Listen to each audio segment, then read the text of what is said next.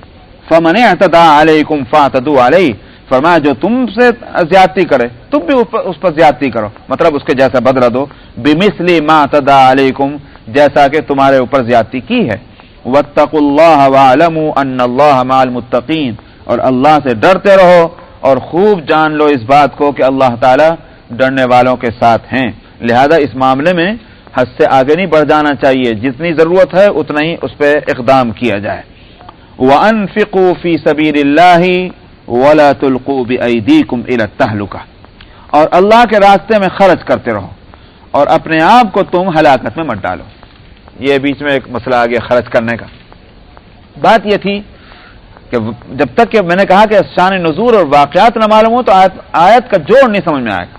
مطلب تو معلوم ہے، مطلب یہ نکلا کہ اللہ کے راستے میں خرچ کرتے رہو، مطلب تو صاحب. مگر سوال یہ کہ یہ قتال کا مسئلہ آ رہا تھا، یہ حج کے مسئلے ہیں رمضان کے، یہاں خرچ کرنے کا مسئلہ کیوں آیا؟ تو اس کا بھی جوڑ اسی سے ہے، قتال سے. کیونکہ حضرت ابو ایوب انصاری رضی اللہ تعالی عنہ کا سے روایت ہے کہ انہوں کا کہنا یہ ہے کہ یہ آیت ہمارے بارے میں نازل ہوئی. ہم میں سے بعض لوگوں نے یہ خیال کر لیا تھا جب فتوحات ہونے لگیں کچھ اور جنگیں ہوئیں اور مدینے میں مال آیا، تو اس وقت کچھ مسلمانوں کے ذہن میں یہ بات آئی کہ اب ہمیں مال جو ہے وہ اب اللہ کے راستے میں جو خرچ کرنے کا ہم سے مطالبہ ہوتا تھا اور ہم خرچ کرتے تھے، اپنی ضرورتوں کو پیچھے ڈالتے تھے اور دین کی ضرورت کو آگے رکھتے تھے. ہم اپنا پیٹ کاٹتے تھے مگر دین کی تبلیغ کے واسطے اور اشاعت کے لیے ہم پیسہ نکال کے لاتے تھے. اب بہرحال اتنی پریشانی نہیں رہی ہے، اس واسطے اب ہم کو کیا کرنا چاہیے؟ اپنے اور اپنے بال بچوں کے واسطے پیسہ جمع کرنا چاہیے. یہ بعض لوگوں کو خیال ہے اب ہم کو خرچ نہیں کرنا، اب اپنے لیے جمع کرنا ہے. اس کو یہاں کہا جا رہا ہے کہ وانفقوا فی سبیل اللہ. تم نے کیسے سمجھ لیا ہے کہ مال کا نہ خرچ کرنا جو ہے وہ تمہارے واسطے اچھا ہوگا، بلکہ مال کا خرچ کرنا ہی اچھا ہوگا. ترک انفاق اور ترک جہاد یہ تم کو ہلاک کرے گا، اور انفاق اور جہاد دونوں چیزیں اگر چلتی نہیں تمہاری نجات اسی میں ہے. اسی واسطے ہم بھی آیت پڑھتے ہیں میاں، ہم تو ادھر سے سنتے ادھر سے نکال دیتے ہیں، مگر ابو ایوب انصاری رضی اللہ عنہ جو اس روایت کے راوی ہیں اور کہتے ہیں کہ ہمارے بارے میں آیت اتری، ان کے عمل کا اندازہ اس سے کیا جا سکتا ہے کہ پھر وہ جب تک جیتے رہے وہ جب تک جہاد کرتے رہے، یہاں تک کہ اس قدر ان کو اندر حرص تھی جہاد کی اور جہاد میں شریک ہونے کی کہ وہ جو آپ نے ارشاد فرمایا تھا کہ قسطنطنیہ کے بارے میں، جس کو آج کل استنبول کہتے ہیں، تو اسلامبول نام تھا اس کا، وہ بھی میں بتلا دوں. اسلامبول تھا، ترکوں نے اس کا نام اسلامبول. قسطنطنیہ تو یوں تھا اس کا نام کہ قسطنطین جو روما کا بادشاہ تھا اس کے نام سے اس شہر کا نام قسطنطنیہ ہوا. جب مسلمانوں نے اس کو فتح کر لیا ترکوں نے تو اس کا نام اسلامبول ہوا، ہوتے ہوتے وہ استنبول بن گیا. تو بہرحال قسطنطنیہ کے بارے میں آپ نے فرمایا تھا کہ ایک جو لشکر اس کو فتح کرے گا، آپ نے اس کو جنت کی بشارت دی تھی. تو نتیجہ اس کا یہ ہوا کہ صحابہ بھی اس میں تھے کسی طرح سے ہم وہ قسطنطنیہ کے کوئی جنگ میں شریک ہوں اور جنگ ہمارے ہاتھوں سے ہو. حضرت ابو ایوب انصاری رضی اللہ عنہ نے بھی اپنے آپ کو اس لشکر میں لے جا ڈالا کہ جو لشکر وہاں حملہ کرنے کے واسطے تھا. وہ فتح تو نہیں ہو سکا اس وقت، مگر ابو ایوب انصاری جب شہید ہوئے تو اسی حالت میں بھی انہوں نے کہا کہ جتنا تم میرے جنازے کو لے جا سکتے ہو قسطنطنیہ سے قریب، شہر سے قریب، اتنے قریب لے جا کر مجھے دفن کر دینا، جو جس وقت کے وہ زخمی ہو گئے۔ چنانچہ ان کا جنازہ جو ہے ان کا لے جا کر کے اور جو دفن کیا گیا، تو وہ قبر جو ہے وہ وہاں ہے ان کی، کہ جہاں وہ سور البلد جس کو کہتے ہیں، شہر پناہ قسطنطنیہ کی جہاں تھی، اس کے دیوار کے قریب لے جا کر صحابہ کا بھی تو ذرا حوصلہ دے گی کہ صاحب جنازے کو ان کی وصیت کے مطابق ان کی اس خواہش کو پورا کرنے کے لیے۔ تو ابو ایوب انصاری رضی اللہ تعالیٰ عنہ جو اس روایت کے راوی ہیں، وہ جب تک زندہ رہے، جب تک وہ جہاد میں رہے مصروف، کیونکہ اللہ تعالیٰ نے فرما دیا تھا کہ وَلَا تُلْقُوا بِأَيْدِيكُمْ إِلَى التَّهْلُكَةِ، تو انفاق بھی کرتے رہو، اور جہاد جو ہے وہ اگر جب تک اس کا مقصد باقی ہے تو جہاد بھی کرتے رہو، اسی میں تمہارے لیے نجات ہے، ورنہ تو ہلاکت ہوگی۔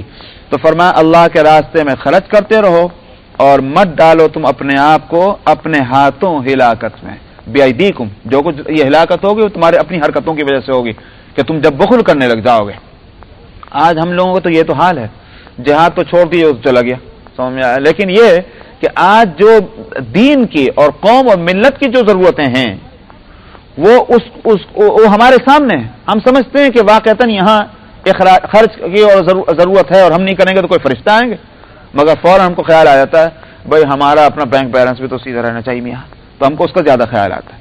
فرمایا یہ ہلاکت کی صورت ہے، وَلَا تُلْقُوا بِأَيْدِيكُمْ إِلَى التَّهْلُكَةِ وَأَحْسِنُوا، اور تم اس میں احسان کرتے رہو۔ احسان کے معنی حقیقتاً اگر سمجھے تو اس کے معنی یہ ہوئے، اگر ویسے تو اس کا ترجمہ کریں گے اچھائی کرتے رہو، مگر قرآن میں اور حدیث میں جو احسان کا لفظ آتا ہے وہ آتا ہے کہ جو وہ درجہ کہ جس کا تم سے مطالبہ کیا جا رہا ہے، منیمم لیول جو ہے کہ اس سے نیچے کرو گے تو گنہگار ہوگے، اس سے اور اوپر کرنا جو ہے وہ درجہ احسان ہے۔ سمجھا؟ یہ میں کہاں سے نکال کرنا، وہ جو حدیث ہے جو جس میں الاحسان پوچھا گیا تھا نبی کریم صلی اللہ علیہ وسلم، مل احسان یا رسول اللہ، احسان کیا ہے؟ آپ نے فرمایا تھا ان تعبد اللہ کانک تراہ، تم اللہ کی عبادت کرو کہ تم اس کو دیکھتے ہو، اور اگر یہ نہ ہو سکے تو اس طرح کرو کہ اللہ تم کو دیکھ رہا ہے۔ مجھے یہ بتائیے، نماز ہم پڑھتے ہیں اور آپ پڑھتے ہیں، ہم نے وضو کیا ٹھیک، اور اس کے بعد جانے کے بعد اللہ اکبر کہی، اور ہم نے ثنا بھی پڑھ لی، اور صاحب قرآن شریف بھی پڑھا، رکوع بھی کیا، سجدہ بھی کیا، مفتی صاحب کا فتویٰ کیا ہوگا؟ چلیے آپ ہی کا فتویٰ کیا ہوگا؟ نماز ہو گئی نا جی؟ جب ہم نے ساری نماز پڑھی ہے نماز ہو گئی، لیکن احسان کا درجہ جو ہے وہ حاصل نہیں ہوا۔ کیوں نہیں ہوا؟ اس لیے کہ ہماری نماز میں دنیا بھر کے خیالات آ رہے ہیں، ہر چیز کی طرف ذہن جاتا مگر نہیں جاتا تو اللہ کی طرف نہیں جاتا۔ یہ احسان کے خلاف ہے کہ نہیں؟ تو مطلب کیا ہوا کہ نماز کا احسان یہ ہے کہ ہم اس طرح نماز پڑھیں کہ ہم اللہ کو دیکھ رہے ہیں۔ یہ اسی بات سے فقہا نے، اللہ ان کو جزا خیر دے، بہت گالیاں پڑھتے ہیں ان فقہا پہ، مگر واقعہ یہ ہے کہ روح ہے شریعت کو انہوں نے خوب سمجھا۔ فقہا کا کہنا یہ ہے کہ وہ نماز نہیں ہوگی، یہاں مفتی صاحب بھی بولتے ہیں یہاں آ کر کہ فقہا کہتے ہیں کہ صاحب نماز نہیں ہوگی اگر پوری نماز اس طرح ہو گئی اللہ کی طرف ذہن گیا ہی نہیں بالکل، اگر 1 منٹ کے لیے بھی بلکہ 1 سیکنڈ کے لیے بھی اللہ کی طرف ذہن چلا گیا کہ ہم اللہ کی عبادت کر رہے ہیں تو وہ کہتے ہیں پھر یہ ہے کہ نماز ہو جائے گی۔ تو یہ تو مفتی صاحب کا فتویٰ ہوا، لیکن احسان جو ہے وہ احسان تو اسی کو کہیں گے کہ پوری نماز اس طرح پڑھی جائے کہ ہم اللہ کو دیکھ رہے ہوں، یا پھر یہ کہ اللہ ہم کو دیکھ رہے ہیں وہ احساس ہو۔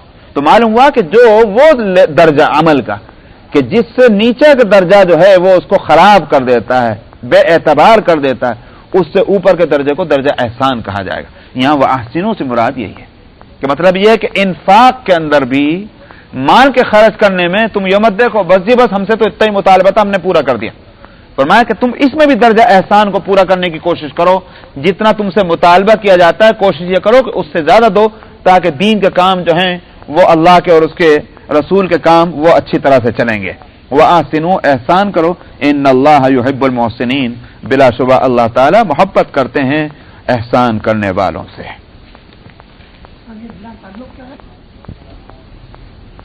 سورہ البقرہ آیت نمبر 196۔ اعوذ باللہ من الشیطان الرجیم، بسم اللہ الرحمن الرحیم،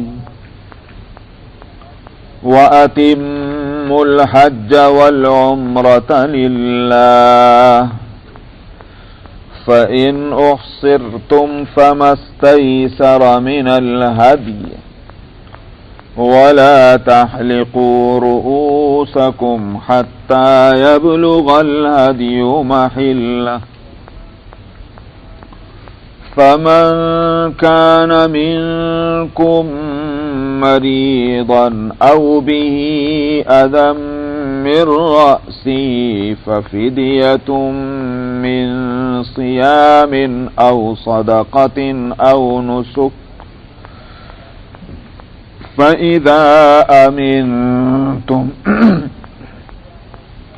فمن تمتع بالعمرة إلى الحج فما استيسر من الهدي فمن لم يجد فصيام 3 أيام في الحج و7 إذا رجعتم تلك 10 كاملة ذلك لمن لم يكن أهله حاضر المسجد الحرام واتقوا الله واعلموا أن الله شديد العقاب. الحج أشهر معلومات فمن فرض فيهن الحج فلا رفث ولا فسوق ولا جدال في الحج وما تفعلوا من خير يعلمه الله وتزودوا فإن خير الزاد التقوى واتقون يا أولي الألباب. ليس عليكم جناح أن تبتغوا فضلا من ربكم فإذا أفضتم من عرفات فاذكروا الله عند المشعر الحرام واذكروه كما هداكم وإن كنتم من قبله لمن الضالين. ثم أفيضوا من حيث أفاض الناس واستغفروا الله إن الله غفور رحيم. فإذا قضيتم مناسككم فاذكروا الله كذكركم آباءكم أو أشد ذكرا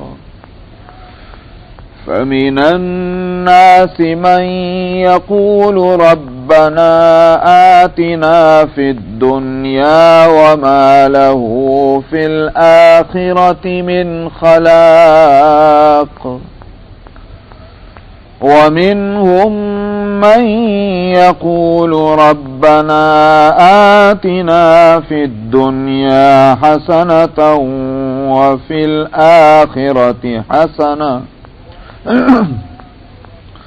وفي الآخرة حسنة وقنا عذاب النار.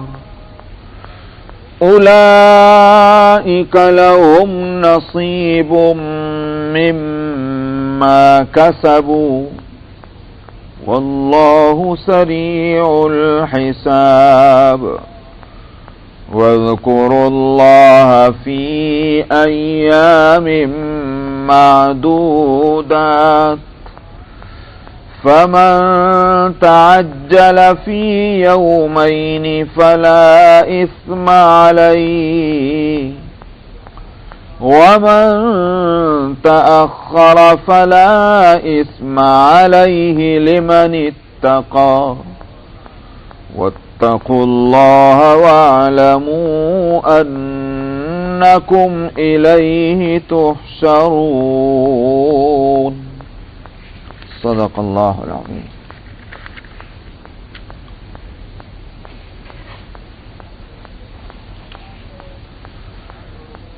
یہاں سے حج اور عمرے کا مسائل شروع ہو رہے ہیں. درمیان میں دو مسئلے آئے تھے. ایک مسئلہ تو چاند سے متعلق تھا اور اس سے پہلے رمضان کے روزوں کے مسائل تھے. تو چاند کا مسئلہ آیا, پھر اس کے بعد قتال کا مسئلہ آیا, اور وہ چاند کا مسئلہ وہاں کیوں ذکر ہوا تھا اور قتال کا مسئلہ پھر اس کے بعد کیوں ذکر ہوا, میں اس کی وجہ بتلا چکا ہوں گزشتہ تفسیر کے موقع پہ. تو چاند کے مسئلے کا تعلق دونوں مسائل سے ہے, رمضان کے بھی اور حج کے بھی. اسی واسطے دونوں مسئلوں کے بیچ میں چاند کے مسئلے کو اٹھایا تھا. حضرت فرماتے ہیں کہ اور حج اور عمرہ کو اللہ کے واسطے پورا کرو. حج اور عمرے کا جہاں تک مسئلہ ہے وہ یہ کہ ایک بات میں تو دونوں مشترک ہیں اور ایک بات میں دونوں ایک دوسرے سے مختلف ہیں. مشترک تو یہ ہے کہ حج ہو یا عمرہ ہو, دونوں کے لیے جانا پڑے گا مکہ مکرمہ, بیت اللہ تک پہنچنا ہوگا.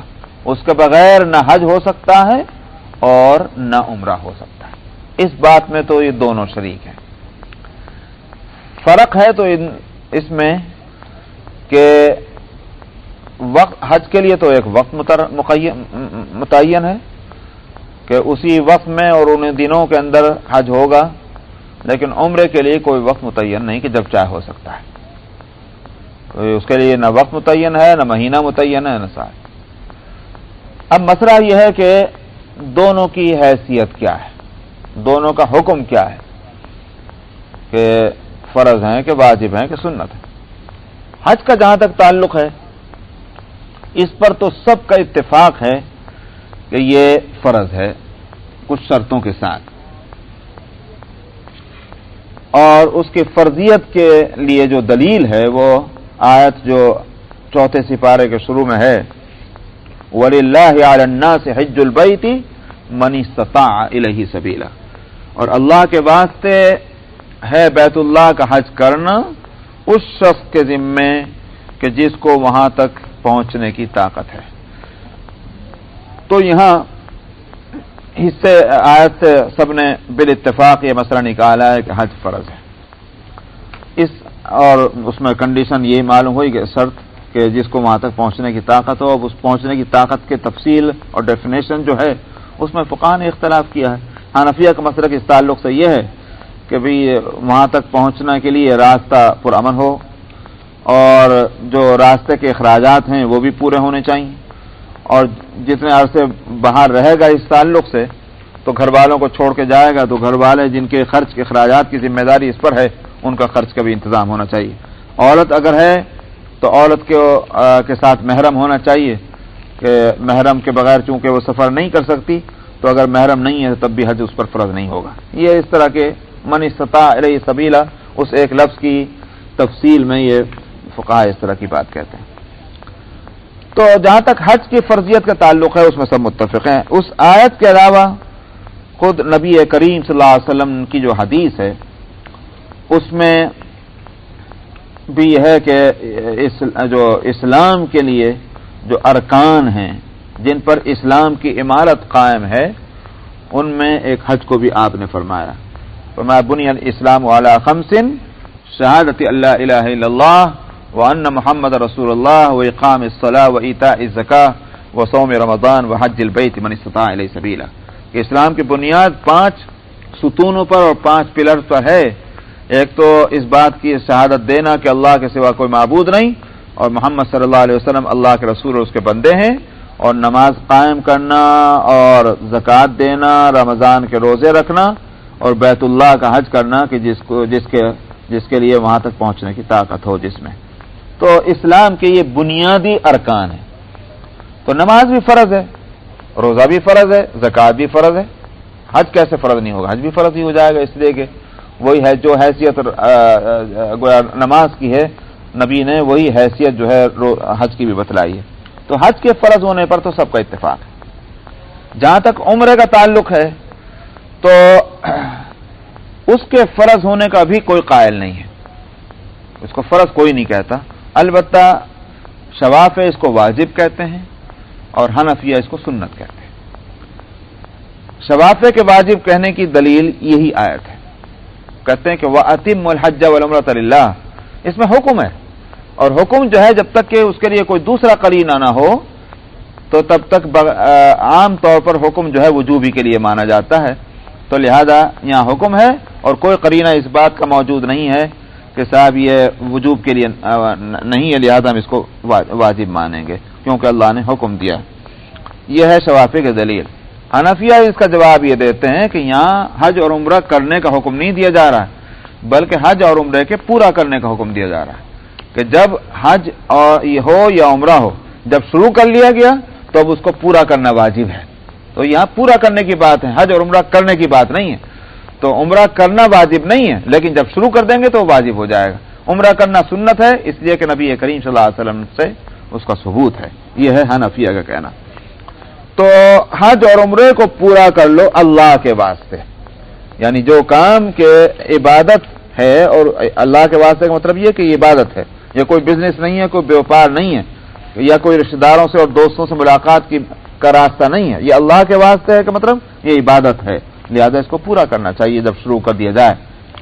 فَإِنْ أُحْصِرْتُمْ، پھر اگر تم کو روک دیا جائے، رک جاؤ تم کسی وجہ سے، تو یعنی مطلب رک جاؤ کے معنی یہ ہے کہ احرام باندھ لیا گیا اور اس کے لیے سفر شروع ہو گیا ہے لیکن اب آگے نہیں جا سکتے، جو بھی اس کی وجہ ہو، یہ ہے رکاوٹ. تو فرمایا کہ پھر جو ہدی ہے وہ جو بھی میسر ہو اس کو قربان کر دیا جائے.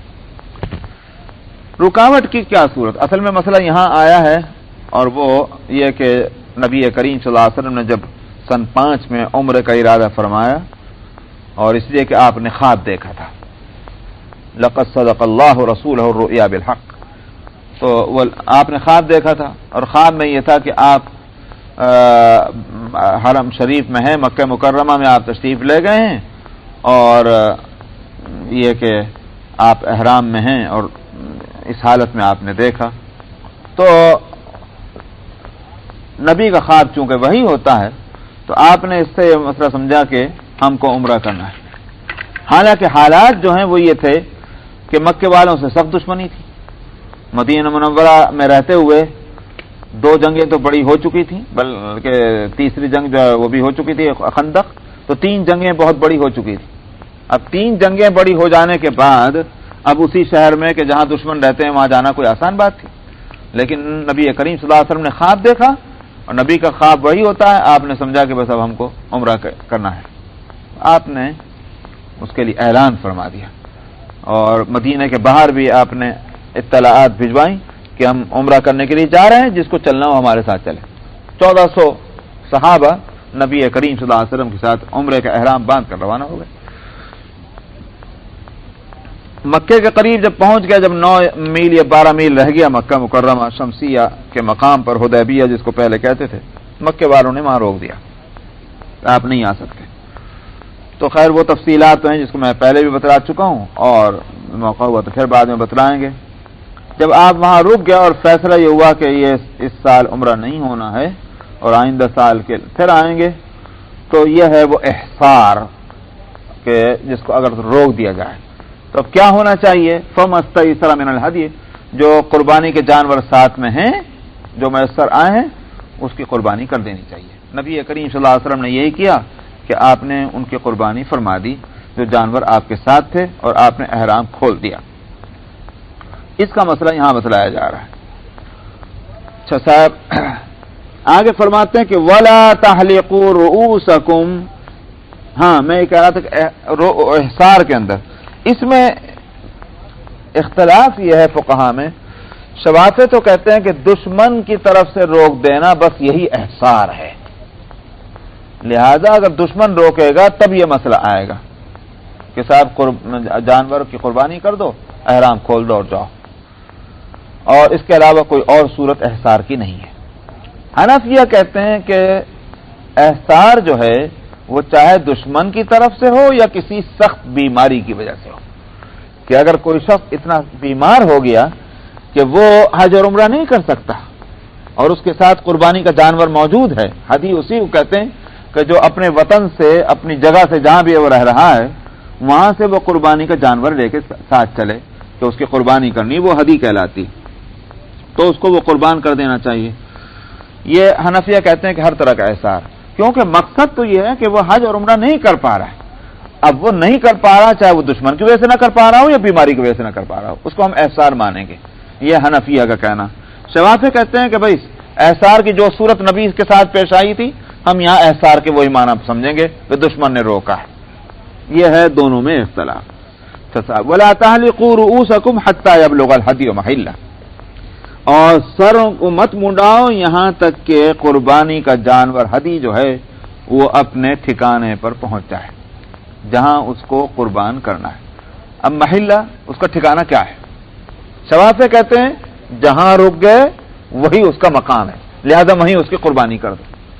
مثال کے طور پر کوئی شخص جو ہے اگر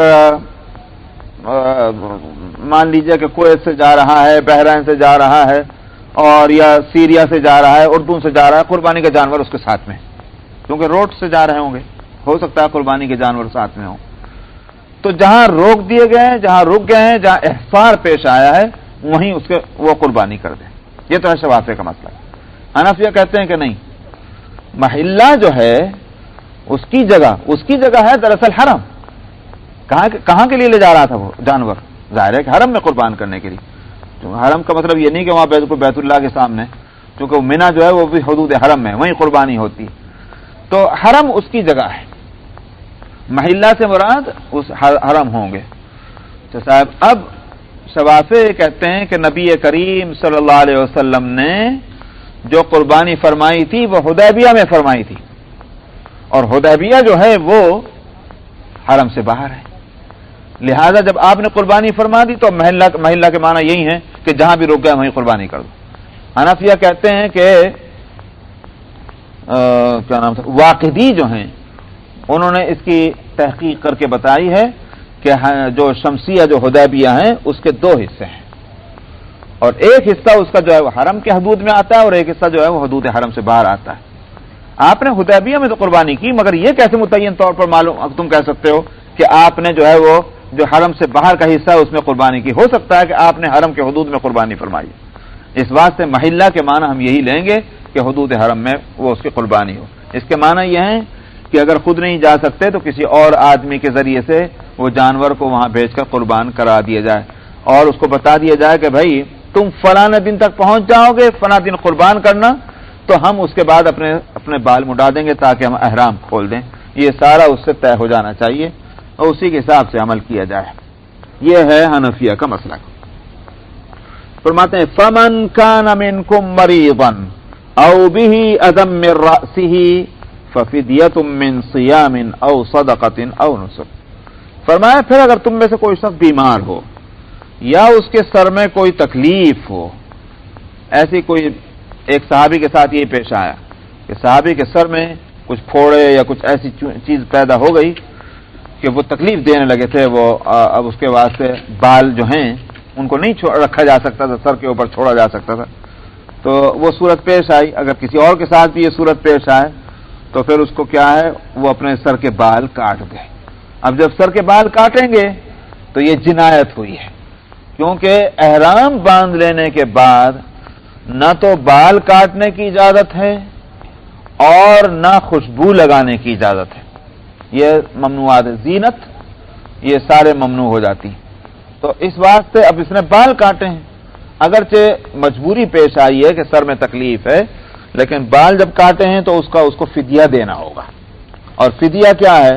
فدیہ یہ ہے کہ صاحب ایک جانور کی قربانی ہو، بکرا ہو کہ لیمب ہو، کچھ بھی ہو، اس کی قربانی اس کو کرنی ہوگی، یہ تو ہے فدیہ۔ لیکن اگر کوئی شخص قربانی نہیں کر سکتا تو اس کے لیے فرمایا کہ پھر وہ روزے رکھ لے، یا ایک قربانی کے قیمت کے بقدر جو ہے وہ صدقہ کر دے۔ اس قربانی میں اور جو قربانی آپ بقرعید کے اندر کرتے ہیں، ان دونوں میں فرق ہے۔ اس میں اسی طرح سے جو حاجی جا کر کے جو آگے جس قربانی کا ذکر آ رہا ہے کہ جو حاجی اپنے سے قربانی ویسے کرتا ہے کہ جب وہ تمتع اور قران کر رہا ہو، جس کی تفصیل میں آگے بتاؤں گا، وہ قربانی اور جو آپ ہر بقرعید میں کرتے ہیں وہ قربانی تو ایک ہی درجے کی ہے۔ یعنی کیا مطلب کہ قربانی کرنے والا اس کا گوشت کھا سکتا ہے، خود بھی کھا سکتا ہے، دوسروں کو بھی کھلا سکتا ہے، لیکن یہ دم جنایت جس کو کہتے ہیں، یعنی بطور فدیے کے جو قربانی کی جا رہی ہے، بال منڈوا دیے یا کوئی اور غلطی ہوئی ہے جس کی وجہ سے قربانی واجب ہوتی،